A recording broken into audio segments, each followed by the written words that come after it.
I'm really debating on whether or not I'm going to do a whole video, which would probably end up being a whole video series of my experience with some branch of the Illuminati in Northern California not too long ago. When I got back, I got really, really sick, and I just hadn't experienced a respiratory ailment like that in, I don't know if ever. So I don't know whether or not I should attribute it to my experience, or if it's just sort of a very nasty coincidence, or at the same time if it's sort of a divinely inspired disease that is teaching me a lesson about what I encountered.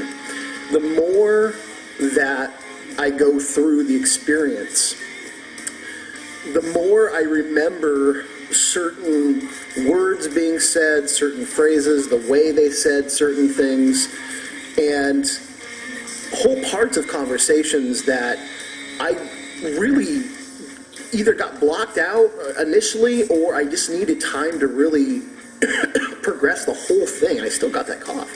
I'm feeling a lot better though. Really, I want to give at least the setup. I left from being on the road with a very interesting man named Dennis, who maybe one day we'll do it again. I don't know. It'll be all up to him. But I went up to Northern California, where I had been given an opportunity, and I think it was in a lot of ways a feeling out situation because of what I talk about, and because what I think this branch of the Illuminati was. There's a lot of in sync going on between my information that I have and that I've studied and that I perform and live, and with what they are in charge of. So when I got there, I'm not going to give the location. I'm going to say it's a bed and breakfast, and that may or may not be true. What I met was two very attractive females who, they were smart to do that. And I believe that they had definitely gone through a whole behavioral analysis with me, because they know that I wasn't going to physically harm two females, and they're right. It put me a little bit more at ease. And they couldn't have been two more perfect females. And if they wanted to try and entice me, those would be the two that I would have if I was not a little wiser, probably have fallen for their charms.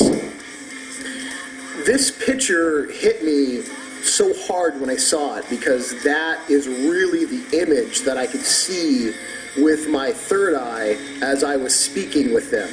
That these two girls, and I'm going to say that I don't think they were inherently altogether human.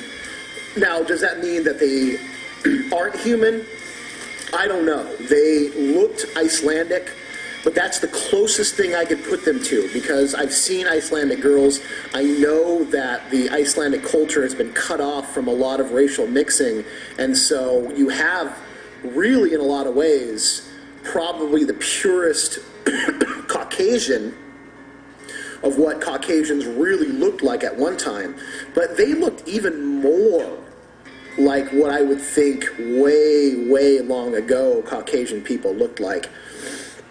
And I would not be surprised if there had been not some sort of genetic enhancements in their birth. They were very smart, and just their physicalities just seemed a little too put together. So that was interesting. One of them I knew was definitely very psychic. And she was the one that really, I think, tried to get inside my head the entire time and either move things around or get a better look. So I really felt like I was dealing with one who was very psychically powerful and one who was very intellectually manipulating. What they talked about, of course, sounded very good. The real points of it that I want to say is what they told me is money is overrated to them. It's old hat. They have all the money. They don't need necessarily anymore. What this is about is full power, full control. This is social Darwinism. This is because essentially, and what they said bugged me, but they're right. We have through our own silence and consent, allowed ourselves to be chained to their system because they have made it convenient. They have got us addicted to what they want us addicted to. They have futurists that sit down and take the technology that we are actually, they really put it out there. They told me it's 60, 70 years behind. The newest technology we have, they've had for 60, 70 years. I believe them. And they can predict what that technology is going to become. And so they're right there willing and ready to get us hooked. And they know how to direct what we want through consumer behavioral analysis. And they can corner every market that they want to. The one thing they have not been able to corner is spirituality. And the other thing is the astral realm. And they talked about that at length. They're working on that. As crazy and as bizarre as it sounds, they talked about technology that is fully aware of the astral realm and continually puts human-like thoughts and imprints them in the astral realm to continually build an empire that suits them well. My advice to you right now is it doesn't matter what the odds are. It doesn't matter. Fight back. You had better begin to fight. And that means every day being consciously aware that you are no longer bound by a Faustian pact. Consciously every day aware that you are living inside a matrix that they own. Okay? The movie The Matrix is really fucking dead on. You are inside their matrix. You are inside their false reality program.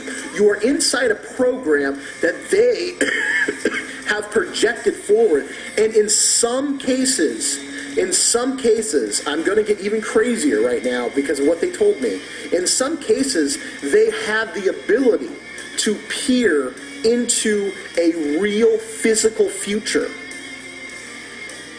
As crazy as that sounds, time travel may not exactly be out of their control or without the realm of possibility right now. It sounds strange, I know, and it gives you another... All this, I hope it does, is lights a hot, hot fire under your ass. Because now they can go and see the outcomes of multiple options and multiple choices. And they can come back and say, this is where we need to put all our power into. This is what we need to drive forward. And because what they do now is sort of like a shotgun effect. They have tons and tons of independent, probably not always aware of each other think tanks that think and come up with multiple options. And they just scatter them out there. And if they have 1,000, maybe only 10 work. But they keep those 10. And they push those 10 forward. They go back to the drawing board, create more ideas, come back, scatter them out there. Maybe only 10 more work. But that's 20 more than they had before. But with this, they can go and say, these are the 4 that worked. Let's put our combined efforts behind those 4 and drive it forward. They have us captured in a whole realm of moral ineptitude. We have people right now, whole scores of people who would riot over a fucking football game, who would riot over a basketball game, who would care more about LeBron James or Lindsay Lohan or some other dipshit corporate-owned fucktard who's put in front of you day after day, and so you think that you're somehow connected to those people. They don't give one flying fuck about you. You could die in front of them, and they may go, oh, well, that's too bad. They don't care, but if they died, thousands would show up to their funeral. And right now, you have horrible bills passing. One that they could shut down basically any website they want, and one that says you can't grow your own food, and it sails past the House, and we get maybe a couple thousand calls of people concerned, which is good. But could you imagine if all those people who sit and live and die for the Super Bowl, the World Series, started treating their country like the World Series, who got involved year-round and not just during a big presidential sham election? Okay? This is one of the major ways that they have totally usurped our populace. They have taught women that masculine, aggressive men are wrong. Look at what we have. Michael Cera and Seth Rogen as our masculine role models. Yeah, they're funny, but they get their asses kicked. They're funny because they have no other defense. What happened to Clint Eastwood? What happened to John Wayne? And they told me their biggest enemies were Clint Eastwood, John Wayne, Rambo, all those guys, those characters that they used to hook you into Hollywood and then have slowly weaned off the testosterone and plunged you into a world of pretty ponies and estrogen. Because what does that do? It makes you soft. Women, as much as I love them, as much as they are storehouses of power and energy, their first intent is to find the masculine, authoritative individuals and submit to them, because that will guarantee the life of their children. This is social humanism from the very beginning. Okay? So, like Hitler said, first you get the women, you know you'll get the children, and eventually the men will come around. So what do we have? We have all these Lifetime shows about how guns are bad and how defending yourself and standing up and being aggressive and masculine gets you in trouble. So all the women are like, oh no, I don't want my son to grow up to be tough. I'm going to lob his balls off right now. And then all of a sudden the fathers are like, don't you dare raise my son like a girl. And because she's like, well, I'll leave you if you don't let me raise the children. He loves her and doesn't want her to leave, and so finally he submits. They told me this directly. This is part of the program. This is one of the major reasons they've been so successful. Because humanity works on a male and female polarity energy. They knew way back when, if they could throw it out of balance and create a full-on patriarchal type religion, that things would spiral out of control, and it did. Now they're going to kick it to the opposite direction. They're going to create a full-on